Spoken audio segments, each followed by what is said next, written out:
కనుమ పెద్ద కథ. తెలుగు. గోదావరి ఒడ్డున ఉన్న చిన్న గ్రామం పెద్దగూడెం. ఆ గ్రామానికి ప్రాణం ఎద్దులు, ఆవులు. పంటల కన్నా ముందు పశువుల పేర్లు పిల్లలకి వచ్చేవి. అలాంటి గ్రామంలో కనుమ అంటే కేవలం పండుగ కాదు, కృతజ్ఞత. రామయ్య ఒక సాధారణ రైతు. 2 ఎద్దులు, గంగా, జమున. వాళ్లతోనే అతని జీవితం నడిచేది. వర్షం రాక పంట ఎండిపోతే కూడా ఎద్దుల్ని మాత్రం అమ్మాలన్న ఆలోచన అతనికి ఎప్పుడూ రాలేదు. ఒక సంవత్సరం భయంకరమైన కరువు. గ్రామంలో చాలా మంది తమ పశువులను పట్టణానికి తీసుకెళ్లి అమ్మేశారు. ఎద్దులు ఉంటే ఏం లాభం, తిండి పెట్టలేము అని అందరూ అన్నారు. రామయ్యని కూడా ఒత్తిడి చేశారు. కనీసం ఒకదాన్ని అమ్ము అన్నారు. కాని రామయ్య ఒకటే మాట చెప్పాడు, నన్ను ఈ నేల నిలబెట్టింది వీళ్లే. వీళ్లను వదిలేస్తే నేనే ఎవరు. కనుమ రోజు వచ్చింది. ఊరంతా నిశ్శబ్దంగా ఉంది. పండుగ ఆనందం లేదు. అయినా రామయ్య తన ఎద్దులకు స్నానం చేయించాడు. పసుపు కుంకుమ పెట్టాడు. గంటలు కట్టాడు. తన ఇంట్లో చివరి బియ్యం గింజలతో గుగ్గిళ్లు చేసి ఎద్దుల ముందు పెట్టాడు.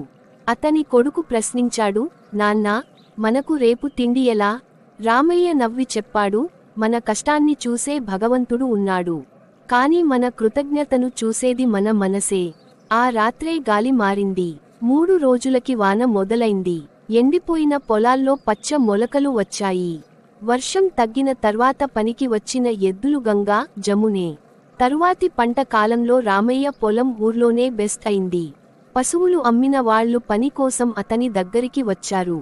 అప్పుడు రామయ్య ఒకటే మాట అన్నాడు, కనుమ అంటే కొత్త బట్టలు కాదు, మనల్ని బ్రతికించే వాటిని మరిచిపోకుండా గౌరవించడం. ఆ రోజు నుంచి పెద్దగూడెంలో కనుమ రోజున ఒక నియమం పెట్టారు. వానల తర్వాత పెద్దగూడెం మళ్లీ ఊపిరి పీల్చుకుంది. కాని గ్రామం మారలేదు. మనుషుల మనసులు ఇంకా స్వార్థంగానే ఉన్నాయి. రామయ్య పొలం పచ్చగా కనిపించగానే అసూయ మొదలైంది. అదృష్టం కలిసొచ్చింది అన్నారు కొందరు. ఎద్దుల వల్ల కాదు, వాన వల్ల అని కొట్టిపారేశారు ఇంకొందరు. ఆ మాటలు రామయ్యకి నొప్పించలేదు. కాని అతని ఎద్దులపై కన్ను వేసినవాళ్లు మాత్రం తగ్గలేదు. ఒక రాత్రి గంగా ఎద్దు ఊడిపోయింది. ఉదయం కట్టెల దగ్గర ఖాళీ తాడు చూసి రామయ్య గుండె ఆగినంత పని అయింది. ఊరంతా వెతికాడు. ఎవరూ సహాయం చేయలేదు. ఎందుకంటే నిజం ఇదే, అవసరంలో మనిషి ఒంటరివాడే. 3 రోజుల తర్వాత గంగా గ్రామం చివర పొలంలో కనిపించింది. కాళ్లకు గాయాలు, శరీరం బలహీనంగా. ఎవరో పని చేయించి వదిలేసినట్టు స్పష్టంగా అర్థమైంది. రామయ్య కోపపడలేదు. కాని ఆ రోజు అతని మాటలు గట్టిగా వచ్చాయి. ఎద్దులు మాటలాడవు కాబట్టి బలహీనాలు కాదు, మనం వినం కాబట్టి అవి మౌనంగా ఉంటాయి. ఆ మాటలు గ్రామాన్ని కుదిపేశాయి. అయినా కొందరి బుద్ధి మారలేదు. కొద్ది రోజులకి మరో దెబ్బ. జమున ఎద్దు తీవ్రంగా జబ్బుపడింది. వైద్యం ఖర్చు ఎక్కువ. ఇప్పుడైనా అమ్మే అన్నారు ఊరి పెద్దలు. ఒకటి చాలు అన్నారు బంధువులు. రామయ్య ఈసారి స్పష్టంగా చెప్పాడు, ఎద్దులు నాకు పనివాళ్లు కాదు, కుటుంబం. కుటుంబాన్ని కష్టంలో వదిలేవాడిని కాదు. అతను తన పొలంలోని పంటలో కొంత అమ్మి వైద్యం చేయించాడు. జమున నెమ్మదిగా కోలుకుంది. ఆ సంఘటన తర్వాత ఊరిలో చిన్న మార్పు మొదలైంది.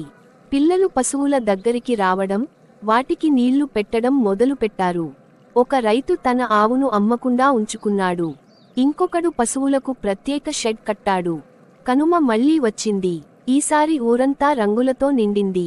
కాని ఈసారి పండుగలో హడావుడి కన్నా నిశ్శబ్ద గౌరవం ఎక్కువగా కనిపించింది.